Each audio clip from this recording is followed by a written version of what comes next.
Hey everybody, Dr. Ed here, and we are back with some more Magic the Gathering Arena. So, last episode, we played around with a little bit of our Dragon's Fire. I still don't like that one too much, but I feel like now it's time for a bash. A graveyard bash. Sorry, really shitty joke. Okay, here's the thing. As you can see by the name, we're going to have some zombie skeleton tribal going on here with some trademarked removal.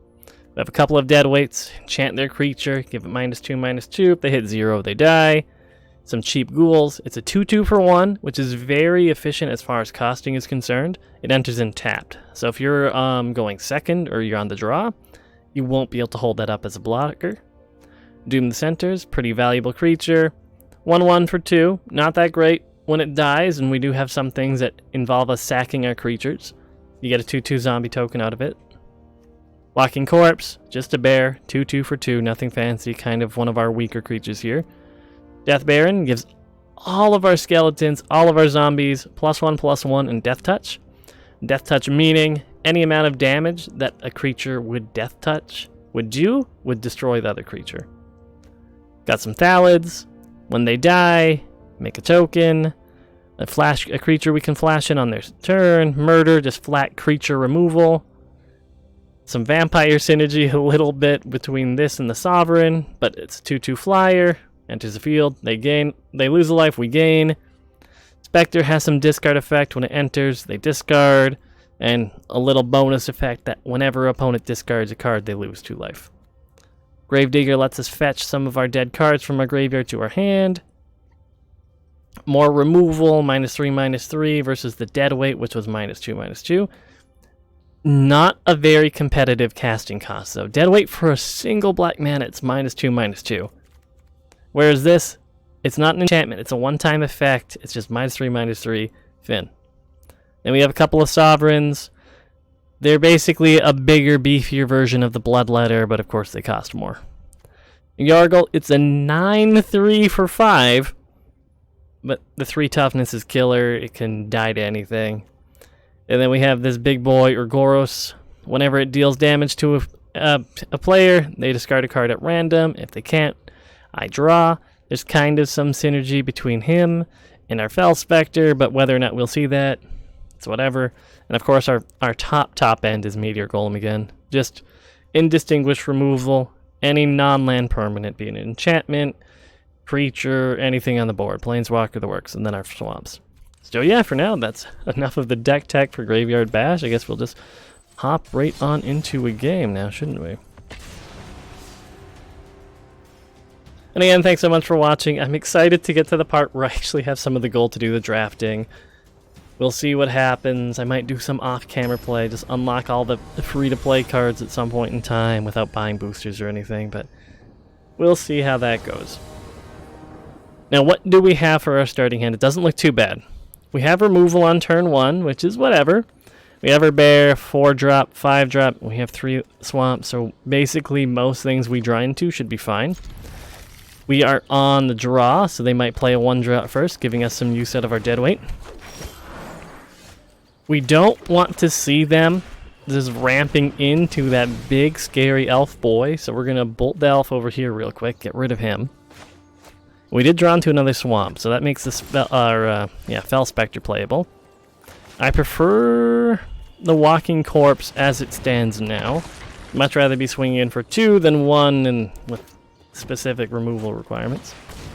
We have a Courser, so it looks like we're not going to be doing much swinging for the moment. May as well just get a body on the floor. We're not going to be swinging in, they'll block, there's no point. Next turn, we're going to have some evasive creatures in the form of Fel Spectre. It's only a 1/3, but it's something. Let's see. So we got another elf boy here. Do we double block? What do we get out of this? We lose our bear.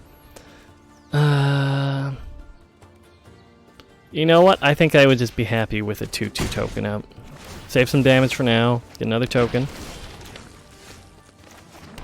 And play our Fel Spectre. Now this could screw us, depends on what he's running. I forgot the name of the card, but our mono green opponent last time played it. But basically, if you discard that card from your hand, or an effect would make you discard it, it's shitty in that regard because it forces, or rather it just shits the monster out. You don't have to pay for the creature, it's just on the field. What do they have here? They could technically double block. I think we just jump for a bit. We're going to have the Vampire Sovereign next turn, who will be a good evasive threat with some reliable damage. And we'll be able to swing with the Fel Spectre next turn as well.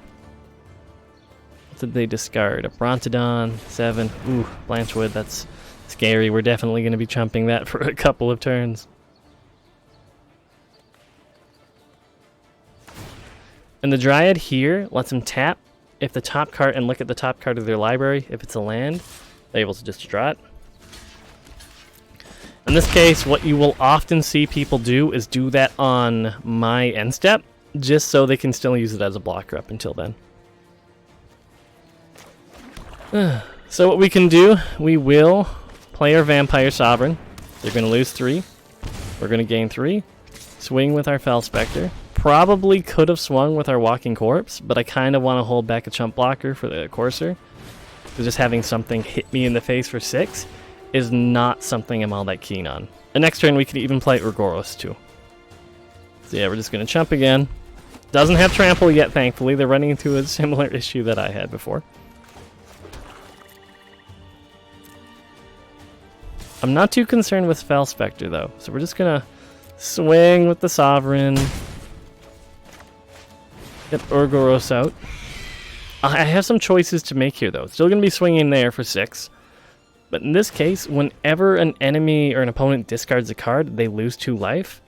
So essentially, as long as we have Fel Spectre out, and about current, that's pretty big. Out and about right now, Urgoros is basically swinging for 6.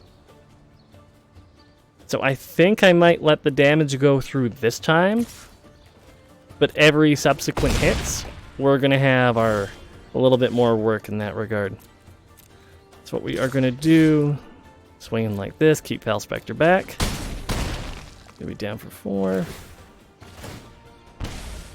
Even if we swung with it in this case, it would only be at 1 life, so there was no real point for us to swing with Fel Spectre. We'll play the Swamp, pass turn, and we have Hired Blade just to swing in. Ooh. And this is a pretty big board. We are going to flash in our Hired Blade. He might just swing in with everything here.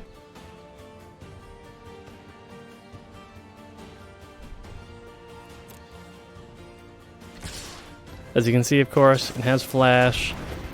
We're going to do some basic math, which involves just going, block the big scary things, please. And then, of course, with our board as it is, we just have to swing and we win. So perfect for our first game. That went about as good as it could go. Another turn or so, we might have been up Schitt's Creek, but for now, it seems like we were just fine. And of course, we're going to unlock whatever the first cards they give you with your little Swamp Orb. A Vengeant Vampire. So a bit more vampire synergy here. And when it dies, we can destroy a target creature an opponent controls and heal up. So it's a bit expensive for what it does if it just stays alive at the moment. We're just going to let the game do our deck managing for us for now. Hoard our orbs for a bit and just go right back into another bash. Yeah, this one seems like it's a little bit in between. Generally, zombies, skeletons are kind of their own tribe. There's going to be like that lord we have in there that gives them death touch. And there's similar things for vampires. In this case, it's not super relevant for us to really be trying to split when you would want to be having more synergy. But if it works, it works. This hand has some early action with Diregraph Ghoul. It does enter in tapped, but thankfully our opponent doesn't have a 1-drop. So it's not like we're going to be taking a free swing because this boy's tired. Does have an evasive creature though. I'm curious if they'll trade. We have some recursion in hand, so it's not too bad if he did take that trade, plus it's an evasive creature. And currently, we only have 2 actions for that. A Murder, which seems a bit heavily costed for just a 2/2 flying burb. And our Urgoros, which we're not playing anytime soon.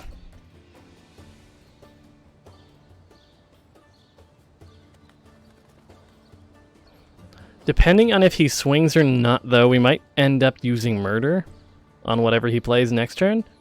just to guarantee 4 to his face. It might not be the most important threat that ends up coming out, but we still have a backup murder for later. He's thinking. He doesn't know if he wants to swing it or not. It's fair, because on the counter swing, he would have just gotten, like, glacked for 4. Let's see.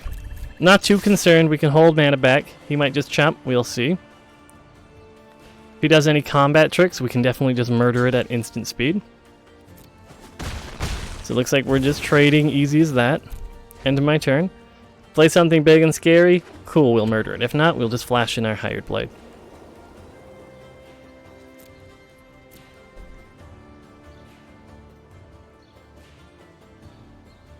He's thinking.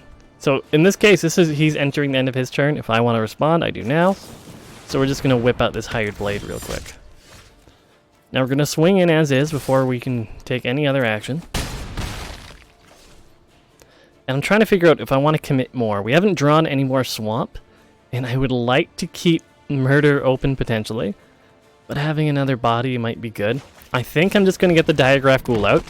If he plays a creature on his next turn, we can sorcery speed the murder and just kill it on our start and swing in for 7.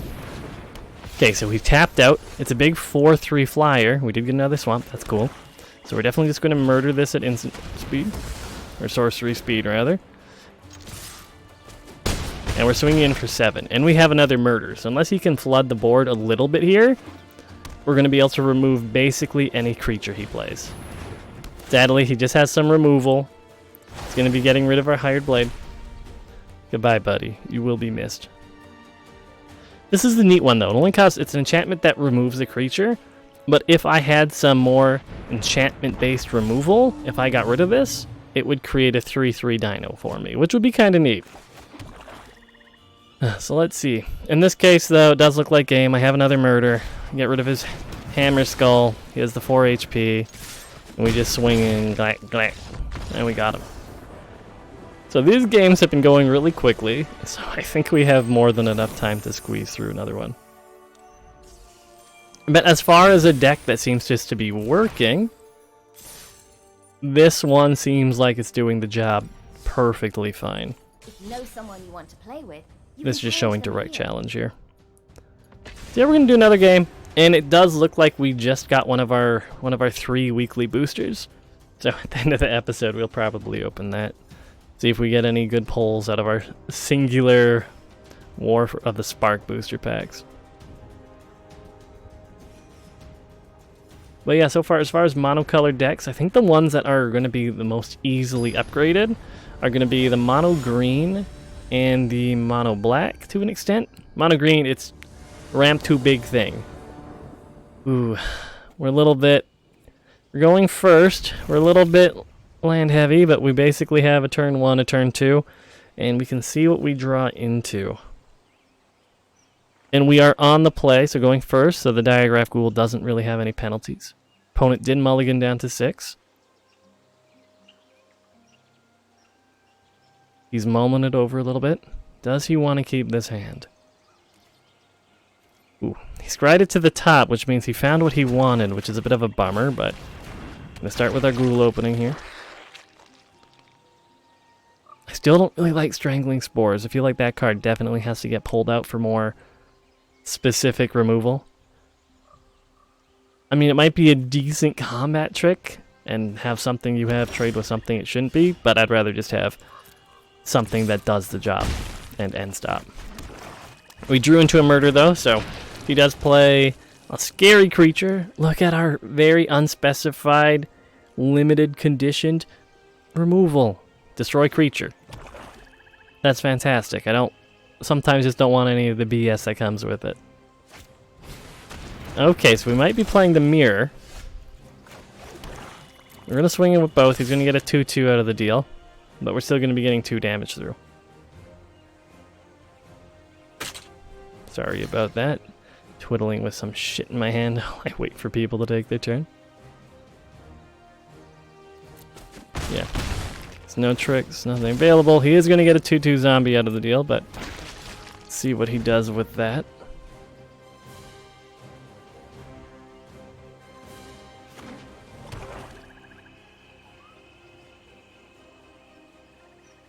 Come on, buddy, what you got? You holding them murders too?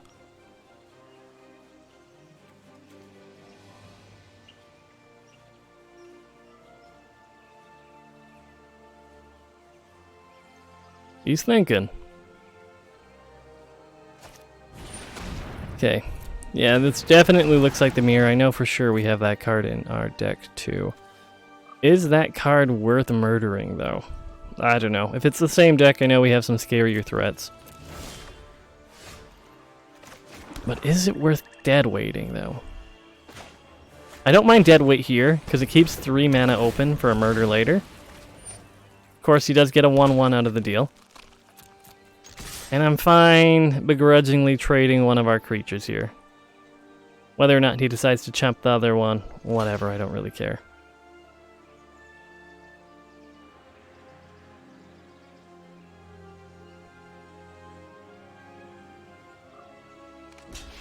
So he's trading any board presence he does have for this corpse here. That is fine. Depending on what he plays, I'll have removal for it. That's good. He didn't make the right choice, the card to kill. Since the ghoul enters the battlefield tapped, if I had some recursion, at least I wouldn't be able to hold it up as a blocker later. Whereas the corpse, if I decided to fetch it, it's just a 2/2. So Buddy definitely has a playable. Possibly removal, possibly the flash creature. If it's the mirror, he could have murder. He has a mana for strangling spores. He has that 3/2 creature with flash I'm forgetting the name of. Trying to figure out what other interaction this thing has, but I know he has something at instant speed here. And I would rather him use it on my corpse, like that murder per se, than on the bloodletter I'm about to drop out.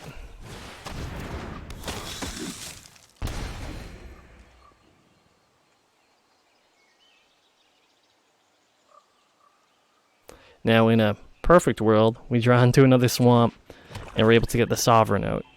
I don't know if he's just holding a hand of removal here or not, but... Ooh, should be holding that, buddy.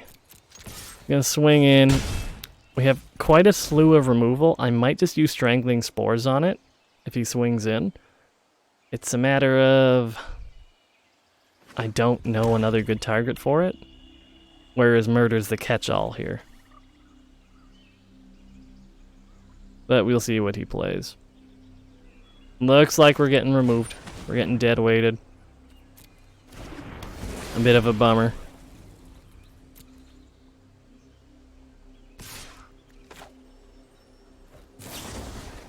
So yeah, we're just going to strangle him out.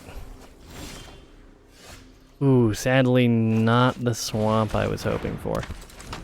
Just for now, a dinky little 1/1 with some recursion.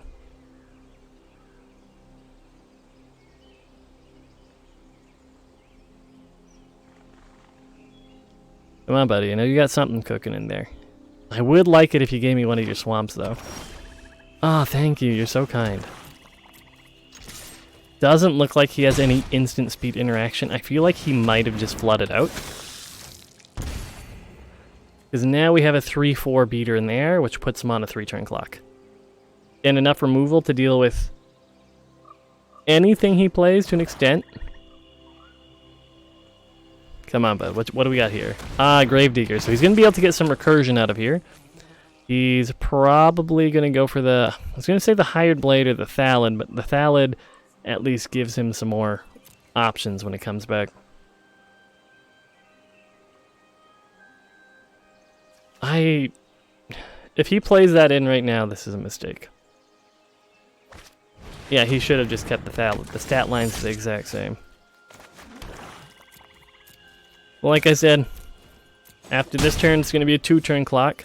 We have removal in case he plays anything scary, anything else that's in the air that I can't just swing over with the Sovereign. And we have the Doom the Center that can chump once and then trade. Keeps playing these things with Splash at sorcery speed. Should hold it up, wait for my hand step or something of the sort.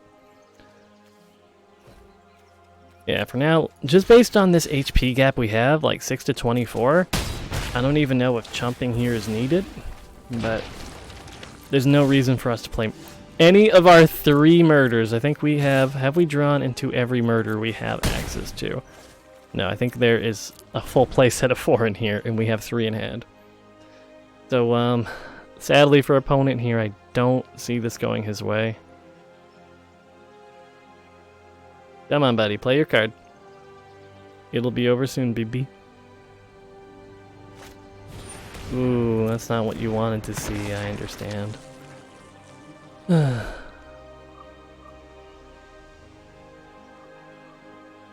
here's the thing. I don't remember if we had a daily to do black cards, but I kind of want to get my murders out of my hand to get closer to finishing that one. Not happening. But we just went, we 3-0'd with our black mono black? That's not bad, okay. Good news, no daily in regards to playing black cards. And we did earn that 1 booster, so we're gonna end this episode with our first sad, lonely booster opening. Okay, so what do we got? Every card matters. I can't dispatch for the rare. We're dealing with decks of largely commons and some uncommons here. So for our blue common, let's see, we have some instant or sorcery recursion. Don't really think we have a decent enough amount of those to do anything good. We have a sack outlet for some card draw in red, which amasses. It'll pretty much shoot out a 1/1 zombie army token. We have a 4/3 for 3, but it needs to attack with something else. An instant combat trick in white. Let's see, Herald of the Dread Horde. It's a 3/2 for 4, and when it dies, basically create a 2/2 army token. Alright, so we got my boy Tybalt as one of our uncommons here. He's a planeswalker. We haven't been able to play with any of these yet, but there's some extra rules to them. Basically, they have the loyalty counter on the bottom right of the card. It has a little bit of flavor, not flavor text, some like a aura effect. Opponents can't gain life. We haven't really seen anyone running a life gain deck quite yet, but that is a thing. And you can spend 2 of his loyalty to create a 1/1 red devil token, and when it dies, ping someone for 1. But the difference with planeswalkers is they are targetable with attacks. So when you're declaring attackers, you can either target the person or their planeswalker. So technically, someone can just punch Tybalt in the face real hard and he's gone. For our green, we have Storm the Citadel. Let's see.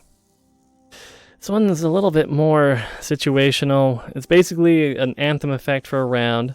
So all creatures get +2/+2. And if you deal combat damage to the enemy or planeswalker, destroy an artifact or enchantment.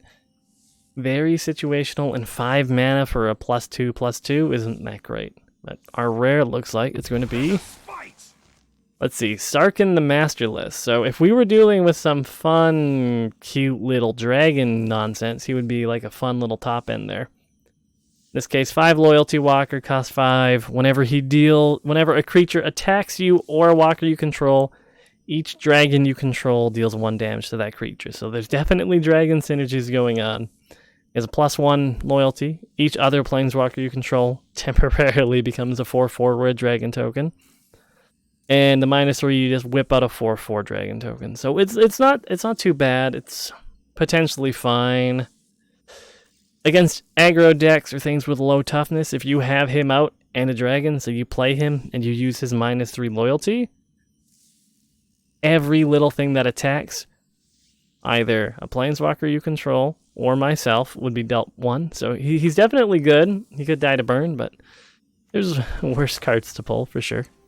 But again, thanks so much for watching, guys. Again, I'll probably do another quick video to do at least 1 proper game with the mono white that wasn't in the tutorial. But for now, I'm Dr. Rat. Thanks for watching, and I'll catch y'all next time.